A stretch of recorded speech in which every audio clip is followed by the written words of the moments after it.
How's it going, guys? My name is Curious Gamer, and I'm here going to be playing some Clash of Clans.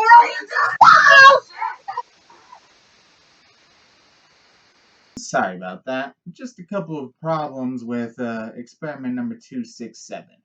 He's a pain in my ass and doesn't he know it? Now I know what you're thinking.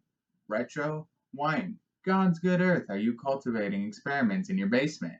The short answer is I can't tell you. The very long answer is I don't want to tell you. And even if I told you, I don't think you could handle the truth. Besides, we got bigger fish to fry.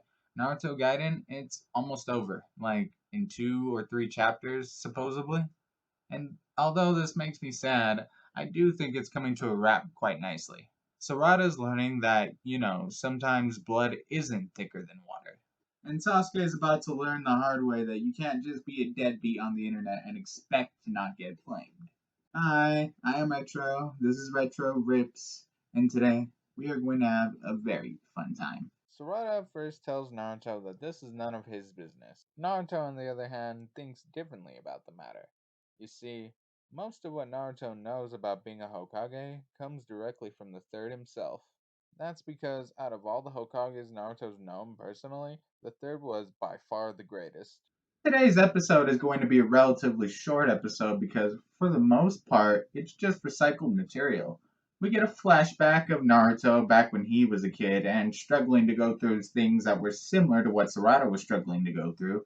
The chapter basically reiterates the fact that in chapter 1 of Naruto, Naruto was an orphan who was essentially looked down upon by the entire village because he was the nine-tailed Jinchuriki, and he was always alone until the likes of Irika and the third Hokage eventually stepped in to make his life a little bit better. At first, Sarada doesn't really see the comparison, considering that the two come from two completely different backgrounds. Sarada simply being a girl who wasn't raised by her father, or her biological mother for that matter, and Naruto being a complete and isolated orphan who didn't really have anybody growing up.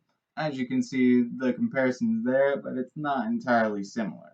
Naruto tells her that she has to look past the superficial details to realize what's actually there. The fact that they are similar and the fact that they both had people who weren't their biological parents looking out for them their entire life.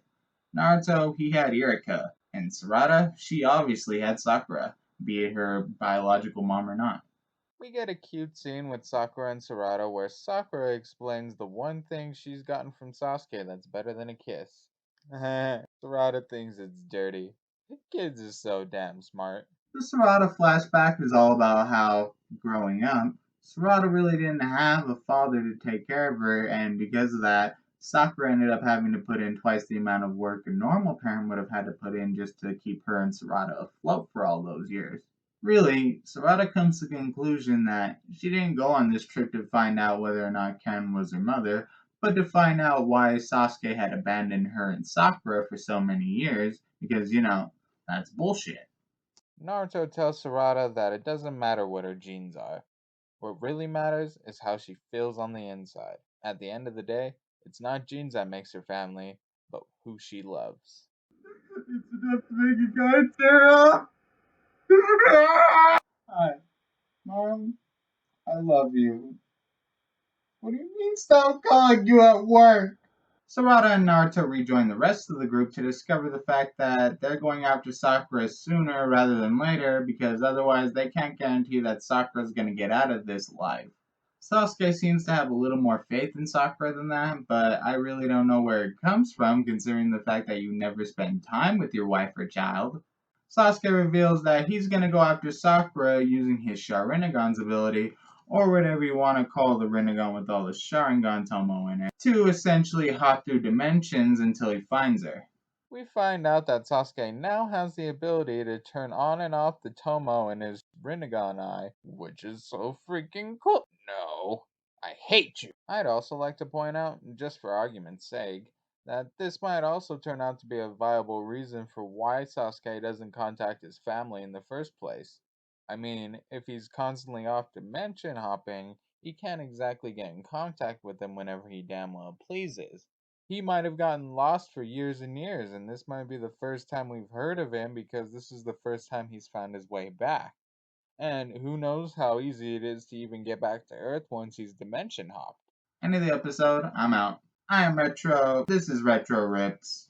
Remember to like, comment, subscribe. This is how the channel grows. If you want to help the channel grow, do these things. Peace. Facebook. Oh, no way.